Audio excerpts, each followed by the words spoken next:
అందరికీ శుభోదయం. మనము నిన్నటి క్లాస్లో ఏం చెప్పుకున్నాం కదా, పోతన బాల్యం గురించి చెప్పుకోవడం జరిగింది.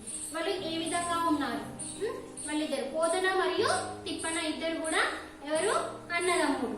వాళ్ళు ఒకరంటే ఒకరికి ఎంత ప్రేమ ఉన్నది, మరి తిప్పన ఏ విధంగా ఉన్నాడు, పోతన ఏ విధంగా ఉన్నాడు అనే విషయాలను అన్నింటినీ కూడా మనము తెలుసుకున్నాం. మరి ఈ రోజు ఏంటిది, భాషాంశాల గురించి తెలుసుకుందాం. చూడండి నిన్న ఇక్కడ ఏంటిది, ఇవి చేయండి అని ఉంది కదా, పేజీ నెంబర్ 60. పేజీ నెంబర్ ఎంతనైనా 60.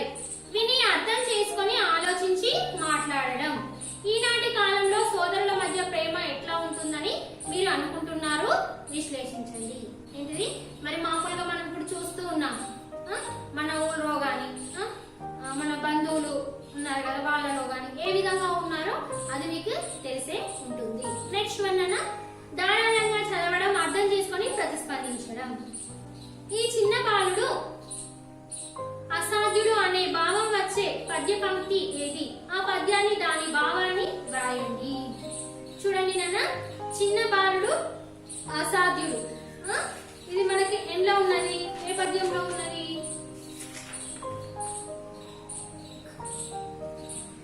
చిరుతడు.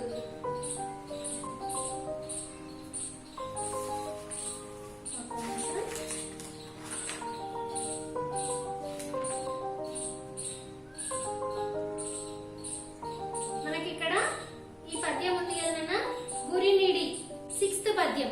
గురినిడి కొట్టనేని యొక్క గోళియు తప్పదు కచ్చగట్టి, బొంగరంను వేయు వేటకొక కాయ పట్టుకున్న పందెముని, తానురికిన లేడి పిల్లవలే నొక్కని అయ్యకు చిక్కడద్దిన, చిరుతడు అసాధ్యుడంచు నిదజేయుడి విస్మయమందు నందరున్. ఈ పద్యం ఉంది కదా, ఈ పద్యం యొక్క భావము రాయాలి. పద్యం రాయాలి ప్లస్ ఈ పద్యం యొక్క భావం కూడా రాయాలి. అర్థమవుతుందన్న. నెక్స్ట్ వన్, కింది పద్యం చదవండి, భావంలోని ఖాళీలు పూరించండి. ఇక్కడ మనకి ఏంటిది, ఒక పద్యం ఇచ్చాడు, కింద భావం ఇచ్చాడు అన్న, ఆ భావంలోని మనము కొన్ని ఏంటిది జవాబులు రాయాలి. చూడండి, కందకము ఓలె సజనుడు, క్రిందంబడి మకుడ మీదికి నెగయు జుమి, మందుడు మృత్పిండము వలె క్రిందంబడి అడిగియుండు కృపణత్వమునన్.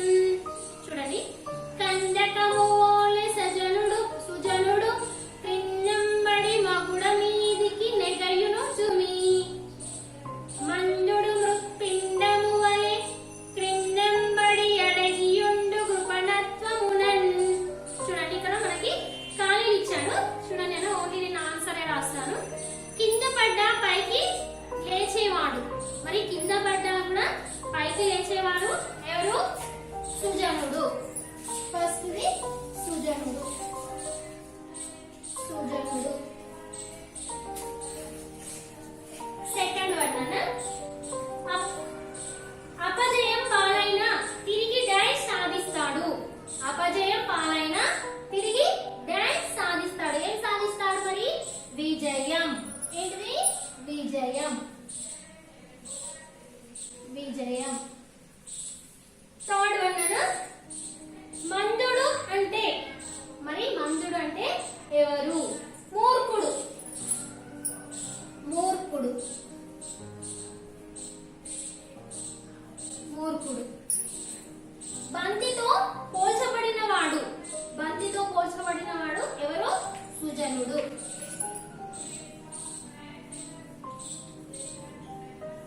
సుజనుడు. ఫిఫ్త్ వన్, మట్టి ముద్ద అనే పదానికి పద్యంలో వాడబడిన పదం.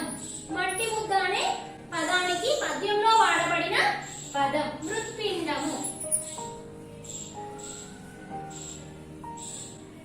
మృత్పిండము.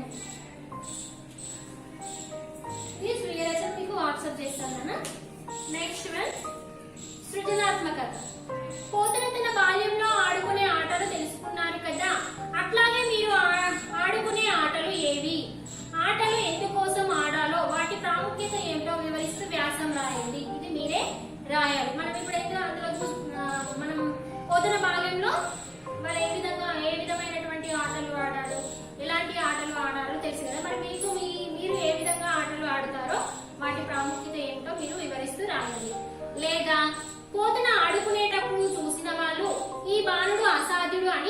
అనుకునేవారు కదా. మరి ఇప్పుడు ఆడుకునే పిల్లల్ని చూసి పెద్దవాళ్ళు ఏం మాట్లాడుకుంటారో ఊహించి సంభాషణలు రాయండి. మీ ఇష్టం, ఇదైతే ఇది రాయండి, ఇదైతే ఇది రాయండి. ఫస్ట్ రాయండి, సెకండ్ ఏదైనా ఒకటి మాత్రమే రాయండి. నెక్స్ట్ పదజాలం. ఏంటిది? పదజాలం. పదజాలం. ఫస్ట్ వన్, ఇక్కడ మనకు కింది వాక్యాల్లో గీత గీసిన పదాలకు అదే అర్థం వచ్చే పదాలను పాఠంలో వెతికి రాయండి. ఉదాహరణ ఇచ్చాడు మనకి ఇక్కడ. భారతీయులు సోదర భావం కలిగి ఉంటారు. సోదర భావం అంటే ఇది సౌభ్రాత్రము. ఇది సోదర భావం అంటే ఇది సౌభ్రాత్రము. లక్ష్మి, ఫస్ట్ వన్ లక్ష్మి పుస్తకాన్ని తెరిచి పాఠం చదివింది. ఇక్కడ పుస్తకాన్ని కింద అండర్లైన్ చేసింది. దానికి మనం ఏం చేయాలి అర్థం. పుస్తకం అంటే ఇది పొత్తము. పుస్తకం అంటే ఇది పొత్తము. పొత్తము. నెక్స్ట్ వన్, అర్జునుడు విలువిద్య యందు అధిపుడు. ఇక్కడ అధిపుడు అనే దగ్గర అండర్లైన్ ఉంది నాన్న. అధిపుడు అంటే ఎవరు మరి? గొప్ప. గొప్ప. థర్డ్ వన్, బలరాముని సోదరుడు శ్రీకృష్ణుడు. సోదరుడు కింద అండర్లైన్ చేశారు నాన్న. మరి సోదరుడు అంటే ఎవరు? తమ్ముడు. తమ్ముడు.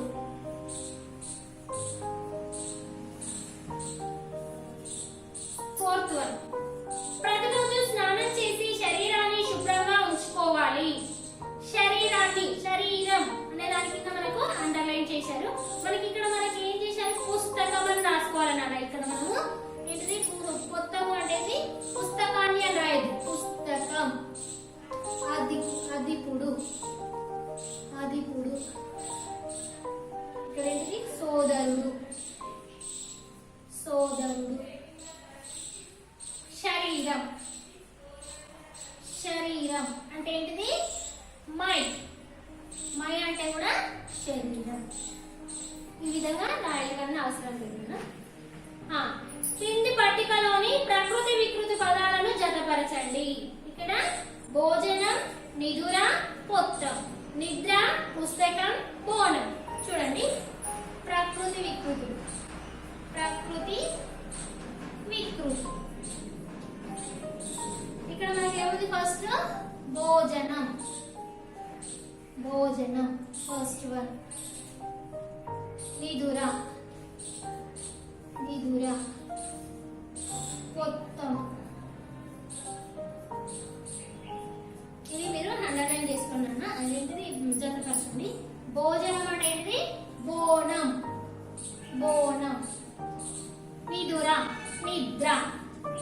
నిద్ర. పొత్తం. పుస్తకం. నెక్స్ట్ వన్, క్రింది పదాలతో సొంత వాక్యాలు రాయండి. కింది పదాలతో ఏం చేయాలి? సొంత వాక్యాలు రాయాలి.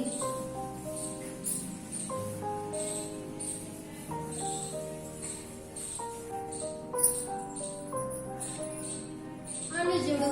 సొంత వాక్యాలు.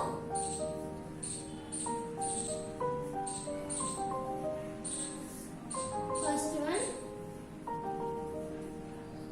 అనుజుడు. అనుజుడు అంటే ఎవరు మరి? తమ్ముడు అనొచ్చు. మా అనుజుడు. మా అనుజుడు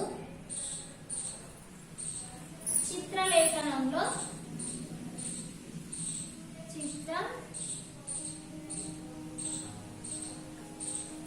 చిత్రలేఖనంలో ఆరితేరిన వాడు.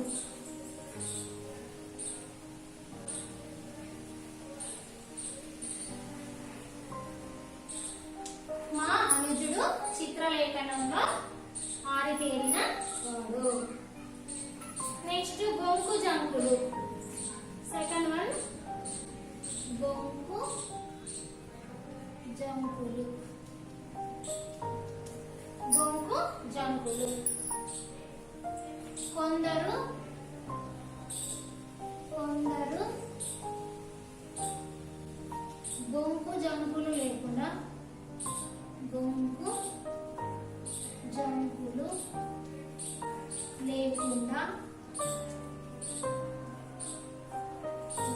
జంకులు లేకుండా ధైర్యంగా అడవులలో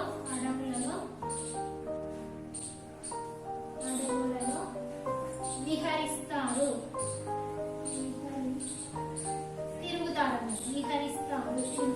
కొందరు గొంపు జంకులు లేకుండా ధైర్యంగా అడవులలో నివసిస్తారు. అడవుల్లో క్రూరమైనటువంటి మృగాలు ఉంటాయి కదన్నా, వాటికి భయపడకుండా కూడా ధైర్యంగా వెళ్తారన్నమాట. తర్వాత మేటి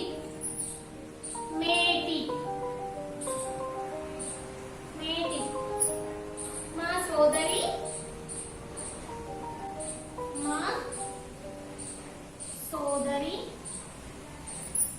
నృత్య ప్రదర్శనలో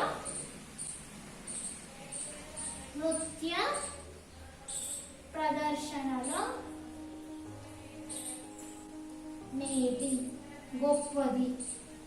గొప్పగా చేస్తుందన్నమాట. మా సోదరి నృత్య ప్రదర్శనలో మేటి. నెక్స్ట్ వన్ ఆసక్తి అంటే ఏంటన్నా ఇష్టం. ఆసక్తి నాకు హాస్య నాటికలు అంటే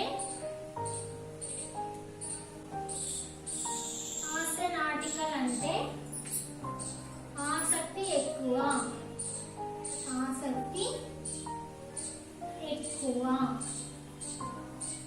నాకు హాస్య నాటికలు అంటే ఆసక్తి ఎక్కువ. నెక్స్ట్ వన్ వెత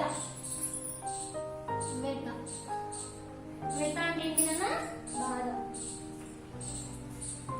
దేశ రక్షణ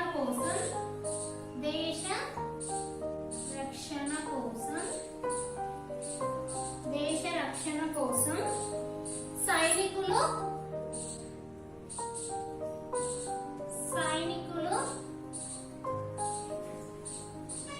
ఎన్నో వెతలు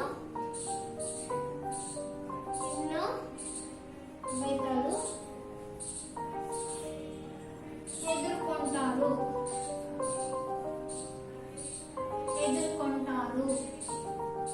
చూడండి అన్న, దేశ రక్షణ కోసం సైనికులు ఎన్నో వెతలు ఎదుర్కొంటారు, ఎన్నో బాధలు కూడా అనుభవిస్తూ ఉంటారు. అసాధ్యుడు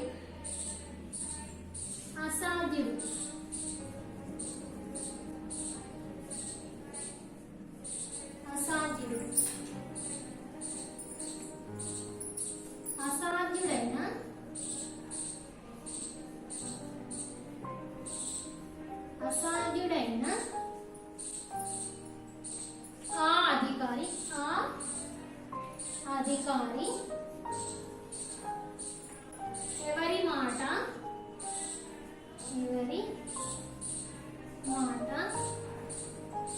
వినడు. చూడండి మళ్ళొకసారి. అనుజుడు మా అనుజుడు చిత్రలేఖనంలో ఆరితేరిన వాడు. గొంపు జంకులు కొందరు గొంపు జంకులు లేకుండా ధైర్యంగా అడవులలో విహరిస్తారు. మేటి మా సోదరి నృత్య ప్రదర్శనలో మేటి. ఆసక్తి నాకు హాస్య నాటికలంటే ఆసక్తి ఎక్కువ. వెత దేశ రక్షణ కోసం సైనికులు ఎన్నో వెతలు ఎదుర్కొంటారు. అసాధ్యుడైన ఆ అధికారి ఎవరి మాటలు వినడు. నెక్స్ట్ వన్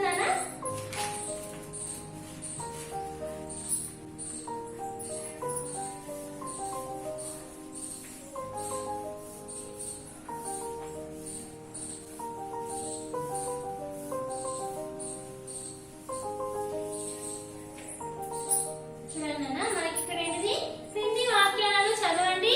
ప్రతి వాక్యంలోనూ ఒక పదానికి అదే అర్థం వచ్చే మరికొన్ని పదాలు ఉన్నాయి. వాటి కింద గీత గీయండి. ఓన్లీ నేను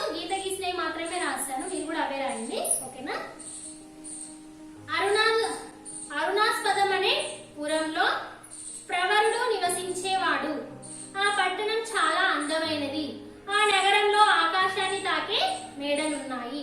మరి ఇందులో ఒకే పదానికి సంబంధించిన 3 పదాలు ఉన్నాయి కదా, చూడండి. ఫస్ట్ వన్ పురం. ఏంటిది? పురం. తర్వాత పట్టణం. పట్టణం. నగరం. నగరం. అదే అర్థం వచ్చే పదం. అదే అర్థం వచ్చే పదం. చూడండి, అరుణాస్పదం అనే పురంలో ప్రవరుడు నివసించేవాడు. ఆ పట్టణం చాలా అందమైనది. ఆ నగరంలో ఆకాశాన్ని తాకే మేడలున్నాయి. పురం, పట్టణం, నగరం. నెక్స్ట్ వన్ అన్న, సకాలంలో వర్షాలు పడితే ధరణి పులకరిస్తుంది. రైతు పుడమిని దున్ని విత్తనాలు చల్లుతాడు. పచ్చని పంటలతోటి అవని శోభిస్తుంది. ఇందులో కూడా 3 ఉన్నాయి. ధరణి, ధరణి, పుడమి, పుడమి, అవని, అవని. నెక్స్ట్ వన్, కార్తీక్ ఇంటి మీద కపి కూర్చున్నది. ఆ వానర చేతిలో కొబ్బరి చిప్ప ఉన్నది. అది చూసి మరో కోతి ఉరికొచ్చింది. చూడండి నాన్న, ఇందులో కూడా 3 ఉన్నాయి. కపి అన్న కోతి, వానరం అన్న కోతి. కోతి అంటే కోతి, అవునా? కోతి. ఈ 3 ఉన్నాయి. మా గ్రామంలోని గుడి చాలా పెద్దది. నేను ప్రతినిత్యం కోవెలకు పోతాను. ఆ దేవాలయంలో ఎంతో ప్రశాంతత లభిస్తుంది. చూడండి, గుడి అన్నా ఒకటే, కోవెల అన్నా ఒకటే, దేవాలయం అన్నా ఒకటే. ఫోర్త్ వన్ అన్న, గుడి, కోవెల, కోవెల, దేవాలయం. మందిరం అన్నా కూడా ఒకటే. చూడండి, ఇక్కడ మనకు భాషల గురించి తెలుసుకుందాం. క్రింది పట్టికలోని పదాలను చదివి పుంలింగ, స్త్రీలింగ, నపుంసకలింగ పదాలను, ఏకవచన, బహువచనాలను, అవ్యయాలను గుర్తించండి. మనకి ఇక్కడ ఒక బాక్స్ ఇచ్చాను నాన్న. ఈ బాక్స్ లో మనకి ఏమి ఇచ్చాడు? ఇక్కడ మనకి ఫస్ట్ వన్ పుంలింగ పదాలు, పుల్లింగ పదాలు. సెకండ్ వన్ స్త్రీలింగ పదాలు, స్త్రీలింగ పదాలు. నపుంసకలింగ పదాలు, లింగ పదాలు, నపుంసక లింగ. ఫోర్త్ వన్, ఇక్కడ పదాలు అన్న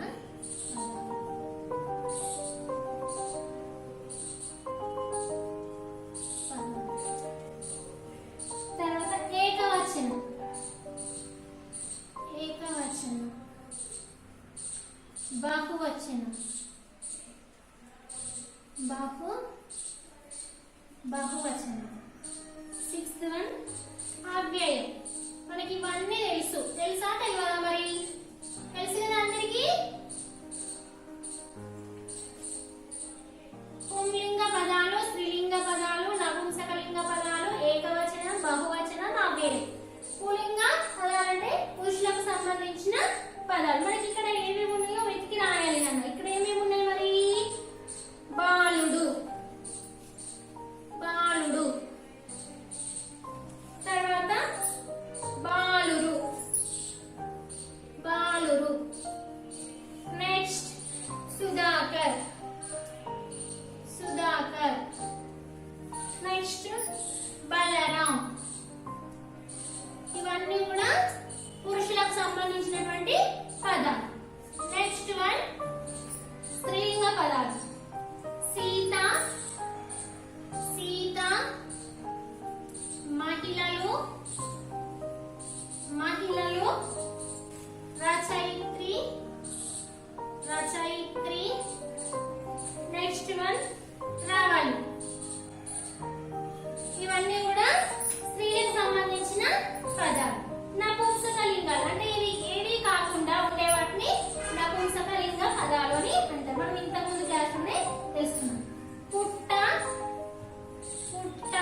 చంద్రుడు చంద్రుడు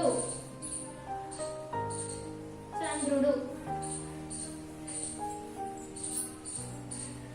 నెక్స్ట్ వన్ బహువచనం. బహువచనం మనకి ఇక్కడనే ఉన్నది. బాలుడు బాలురు బాలురు అంటే చాలా మంది. తర్వాత ఆటలు ఆటలు. మహిళలు మహిళలు ఇది బహువచనం. రచనలు రచనలు. నెక్స్ట్ వన్ అవ్యయం. అవ్యయము ఏంటిది? అవ్యయం సంబంధించిన పదాలు చూడండి నాన్న ఏమేమి ఉన్నాయో. ఆహా ఆహా, అమ్మో అమ్మో అమ్మో,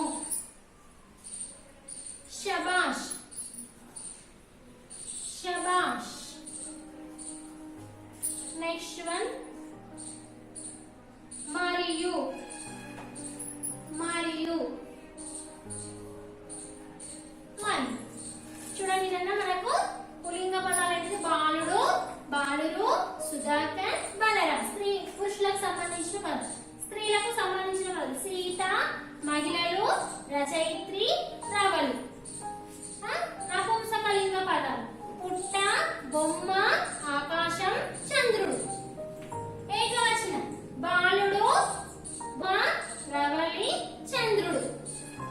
బహువచనం బాలురు, ఆటలు, మహిళలు, రచనలు. అవ్యయానికి సంబంధించిన పదం ఆహా, అమ్మో, శబాష్, మరియు. ఇవన్నీ కూడా దేనికి సంబంధించిన పదాలు? ఇవి అవ్యయానికి సంబంధించినటువంటి పదాలు. నెక్స్ట్ నన్న క్రింది వాటిని జతపరచండి. కింది వాటిని జతపరచండి.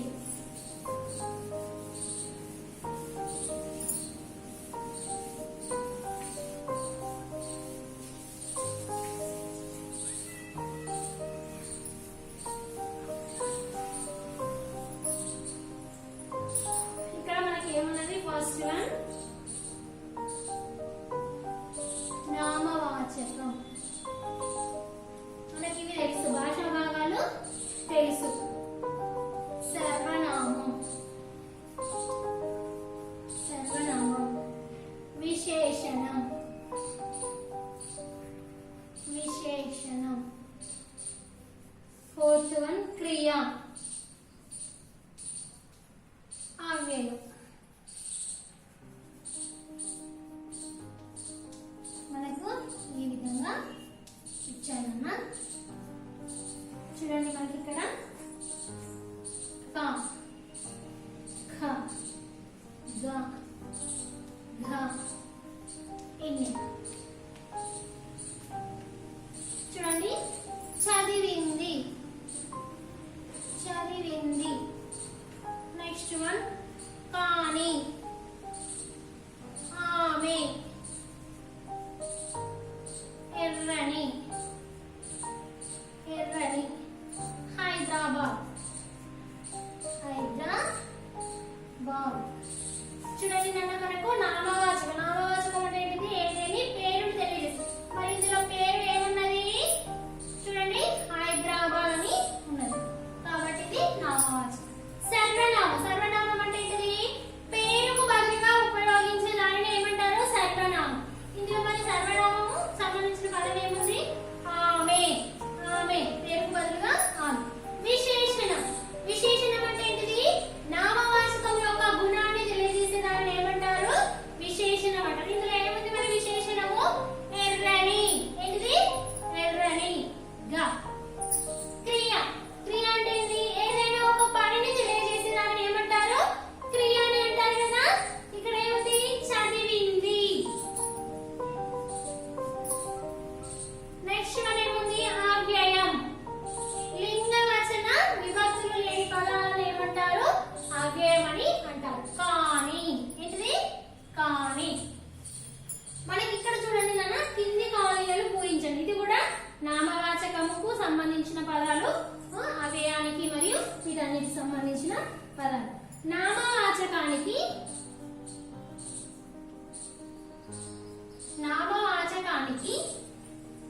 లేదా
నామవాచకం. చూడండి నాన్న, ఏంటిది? నామవాచకానికి లేదా సర్వనామానికి ఉన్న గుణాన్ని తెలిపేదాన్ని విశేషణం అంటారు. నామవాచకానికి బదులుగా వాడేదాన్ని సర్వనామం అంటారు. పనిని తెలిపేదాన్ని క్రియ అని అంటారు. లింగవచన విభక్తులు లేని వాటిని అవ్యయాలని అంటారు. పేరును తెలిపేదాన్ని ఏమంటారు? నామవాచకం అని అంటారు. ఇంతటితో మనకి ఏంటిది? భాషాంశాలు మరియు పదజాలం బిట్స్ అన్ని కూడా కంప్లీట్ అయినాయి. మీరు అన్ని కూడా ఇవి CWలో నిదానంగా నీట్గా రాయాలి. ధన్యవాదాలు.